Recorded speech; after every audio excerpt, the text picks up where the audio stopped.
Bacaan dari Kisah Para Rasul. Waktu Paulus dan Barnabas di kota Listra, datanglah orang-orang Yahudi dari Antiokhia dan Ikonium, dan mereka membujuk orang banyak supaya memihak mereka. Lalu mereka melempari Paulus dengan batu dan menyeretnya keluar kota, karena mereka menyangka bahwa ia telah mati. Akan tetapi, ketika murid-murid berdiri mengelilingi dia, bangkitlah ia lalu masuk ke dalam kota. Keesokan harinya, berangkatlah ia bersama-sama dengan Barnabas ke Derbe. Paulus dan Barnabas memberitakan Injil di kota Derbe dan memperoleh banyak murid. Lalu kembalilah mereka ke Listra, Ikonium, dan Antiokhia. Di tempat itu, mereka menguatkan hati murid-murid dan menasehati mereka supaya bertekun di dalam iman. Mereka pun mengatakan bahwa untuk masuk ke dalam kerajaan Allah, kita harus mengalami banyak sengsara. Di tiap-tiap jemaat, rasul-rasul itu menetapkan penatua-penatua bagi jemaat setempat, dan setelah berdoa dan berpuasa, mereka menyerahkan penatua-penatua itu kepada Tuhan yang adalah sumber kepercayaan mereka. Paulus dan Barnabas menjelajah seluruh Pisidia dan tiba di Pamfilia.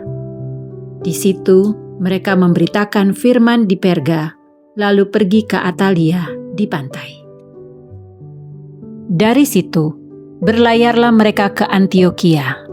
Di tempat itulah mereka dahulu diserahkan kepada kasih karunia Allah untuk memulai pekerjaan yang kini telah mereka selesaikan. Setibanya di situ, mereka memanggil jemaat berkumpul, lalu mereka menceritakan segala sesuatu yang dilakukan Allah dengan perantaraan mereka, dan bahwa Ia telah membuka pintu bagi bangsa-bangsa lain kepada iman. Di situ, mereka lama tinggal bersama-sama dengan murid-murid. Demikianlah sabda Tuhan. Syukur kepada Allah. Orang-orang yang Kau kasihi ya Tuhan, mengumumkan kemuliaan kerajaan-Mu. Orang-orang yang Kau kasihi ya Tuhan, mengumumkan kemuliaan kerajaan-Mu. Segala yang Kau jadikan akan bersyukur kepadamu ya Tuhan, dan orang-orang yang Kau kasihi akan memuji Engkau. Mereka akan mengumumkan kemuliaan kerajaan-Mu dan akan membicarakan keperkasaan-Mu. Orang-orang yang Kau kasihi ya Tuhan, mengumumkan kemuliaan kerajaan-Mu. Mereka memberitahukan keperkasaan-Mu kepada anak-anak manusia, dan memaklumkan kerajaan-Mu yang semarak mulia. Kerajaan-Mu ialah kerajaan abadi. Pemerintahan-Mu lestari melalui segala keturunan. Orang-orang yang Kau kasihi ya Tuhan, mengumumkan kemuliaan kerajaan-Mu. Mulutku mengucapkan puji-pujian kepada Tuhan, dan biarlah segala makhluk memuji nama-Nya yang kudus untuk seterusnya dan selamanya. Orang-orang yang Kau kasihi ya Tuhan, mengumumkan kemuliaan kerajaan-Mu. Injil suci menurut Yohanes. Dimuliakanlah Tuhan. Dalam amanat perpisahannya, Yesus berkata kepada murid-murid-Nya, "Damai sejahtera Kutinggalkan kepadamu, damai sejahtera Kuberikan kepadamu. Dan apa yang Kuberikan tidak seperti yang diberikan oleh dunia kepadamu. Janganlah gelisah dan gentar hatimu. Kamu telah mendengar bahwa Aku telah berkata kepadamu, Aku pergi, tetapi Aku datang kembali kepadamu. Sekiranya kamu mengasihi Aku, kamu tentu akan bersukacita, karena Aku pergi kepada Bapa-Ku, sebab Bapa lebih besar daripada Aku.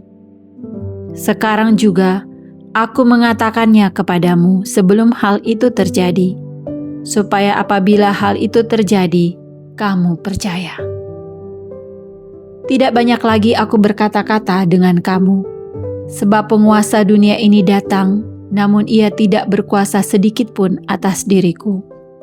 Tetapi dunia harus tahu bahwa aku mengasihi Bapa, dan bahwa aku melakukan segala sesuatu seperti yang diperintahkan Bapa kepadaku.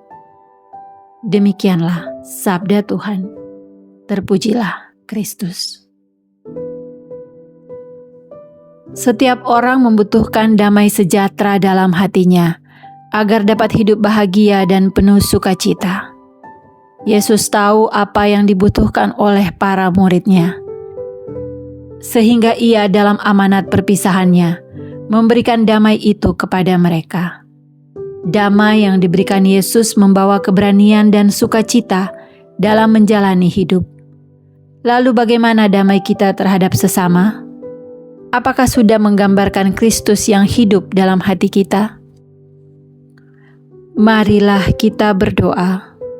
Allah Bapa Maha Kasih, damai-Mu Kau berikan kepada kami setiap kali kami menyantap sakramen-Mu. Semoga kami semakin gigih membawa damai di tengah perbedaan, bahkan perselisihan, hingga kami diperkenankan mengalami hidup abadi dengan pengantaran Kristus Tuhan kami. Amin.